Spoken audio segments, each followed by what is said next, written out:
Welcome back everyone. इस episode में हम लोग बात करेंगे राजरत्न ग्लोबल वायर लिमिटेड के बिजनेस के बारे में एंड इस कंपनी के फॉरवर्ड लुकिंग डिस्कशंस भी करेंगे।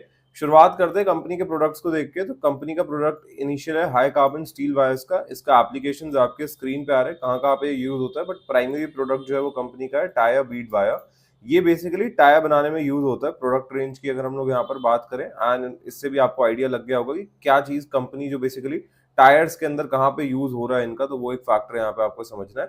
यूज केस बहुत अच्छा है कंपनी का। अगर आप एडवांटेज समझोगे तो सबसे बड़ा एडवांटेज ये था कि कंपनी अपने 100% कैपेसिटी पे एक समय पे वर्क कर रही थी।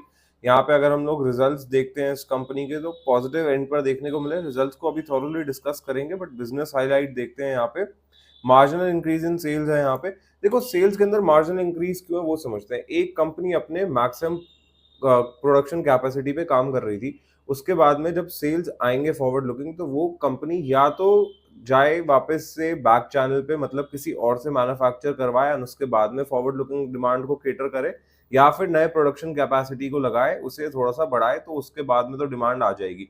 तो वो एक फैक्टर यहाँ पे आपको समझना है। एंड अगर हम लोग यहाँ पे बात करते हैं थाईलैंड में, थाईलैंड के अंदर अगर हम लोग यहाँ पर देखेंगे highest ever quantity sales volume achieve करी है इस कंपनी ने एंड 43% वॉल्यूम ग्रोथ है year on year for the year basis.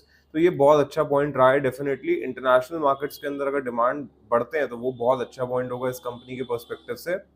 Consolidated sales की बात कर लेते हैं। यहाँ पे इंडिया के अंदर जो इनकी सेल्स रही है उसके अंदर हमें एक छोटा सा डिक्लाइन देखने को मिला है। क्वार्टर ऑन ईयर बेसिस पे बात कर रहे हैं, बट यहाँ पे फाइनेंशियल ईयर 23 के क्वार्टर फोर को 24 के क्वार्टर फोर से कंपेयर किया जा रहा है।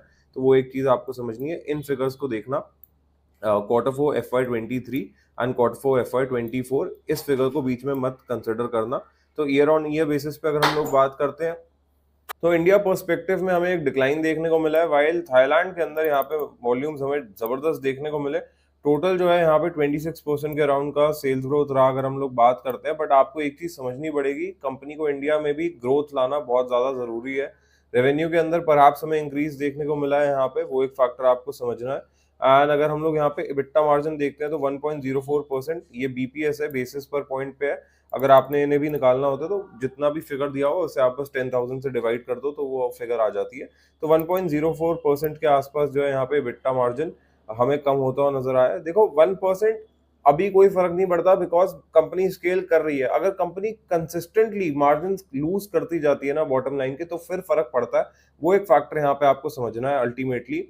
अगर हम लोग यहाँ पे फॉरवर्ड लुकिंग देखते हैं इस कंपनी के वैल्यूएशंस को, तो 41 के स्टॉक पी पे ट्रेड कर रहा है। इंडस्ट्री पी यहाँ पे 22 का है। एक चीज क्या हुई थी मैं वो डिस्कस करता हूँ यहाँ पे। सबसे पहले राजरत्न के केस में यहाँ चलते हैं चार्ट्स पे डिस्कशन करने के लिए। ये देखो जब इसमें ग्रोथ आ रही थी ना, एक बार इसे भी हटा देते हैं थोड़ा सा।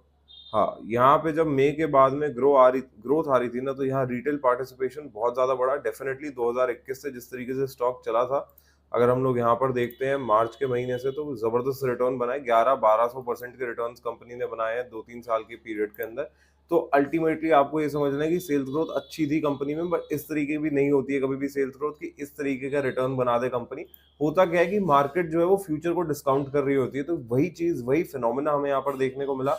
एंड वही एक रीजन भी है जिसकी वजह से अगर हम लोग यहाँ पर देखते हैं तो जो करेक्शन अभी हमें देखने को मिल रहा है वो कंटिन्यू ही होता हुआ नजर आ रहा है। लास्ट टाइम हमने डिस्कशन किया था स्टॉक टॉप से 47% डाउन था। 700 रुपए के आसपास में जो जोन लग रहा था वो इंपॉर्टेंट जोन लग रहा था एंड पॉसिबिलिटीज नजर आती थी कि वहां पे स्टॉक सस्टेन कर जाएगा। ऐसा हुआ नहीं, वहां से भी ब्रेकडाउन आया एंड यहाँ पे एक नया जोन बना है विच stands at a bottom of 56%। तो वो एक फैक्टर यहाँ पे आपको समझना बहुत ज्यादा जरूरी हो जाता है। अगर हम लोग यहाँ से फॉरवर्ड लुकिंग सपोर्ट की बात करें तो वो स्टैंड करता है 567 से 505 के रीजन तक। वो एक फैक्टर यहाँ पे आपको समझना है। But current and prevailing zone जो है वो मैं आपके लिए मार्क भी कर देता हूँ। वो हमें यहाँ पर देखने को मिल रहा है 702 रुपए से लेकर 570 रुपए के बीच में। तो ये जो है करंट एंड प्रिवेलिंग जोन है जिसके बीच में स्टॉक अभी ट्रेड कर रहा है। अपर एंड पे ब्रेकआउट आता है या लोअर एंड पे ब्रेकडाउन आता है तो फिर मैं डेफिनेटली आपके साथ में एक नया अपडेट ले लूंगा।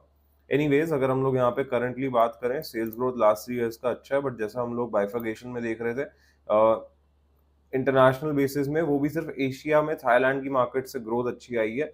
ये ग्रोथ कब तक कंटिन्यू करेगी ये समझना मुश्किल है, एंड इंडिया पर्सपेक्टिव में वापस कंपनी ग्रोथ ला पाएगी कि नहीं वो भी यहाँ पे जानना बहुत ज्यादा जरूरी है। इन फैक्टर्स को इग्नोर मत करना, मैं आपको बस ये चीज कहूंगा।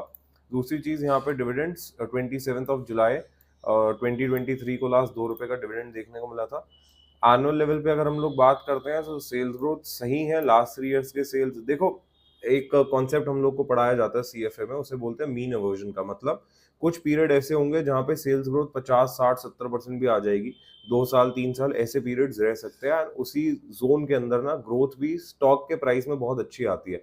बट इवेंचुअली क्या होता है कि मीन एवर्जन होता है, मतलब जो इसकी एवरेज सेल्स ग्रोथ रही होगी ओवर लास्ट डेकेड, कंपनी वहां पे आने लगेगी। तो उस पर्टिकुलर साइकिल के अंदर क्या हो रहा है कि 50-60% की ग्रोथ से कंपनी 20-30% की ग्रोथ पे आ रही है, वो एक फैक्टर समझना जरूरी होता है। इसलिए कंपनी जो ग्रोथ सस्टेन कर पाती है ना वो सबसे अच्छी कंपनी होती है।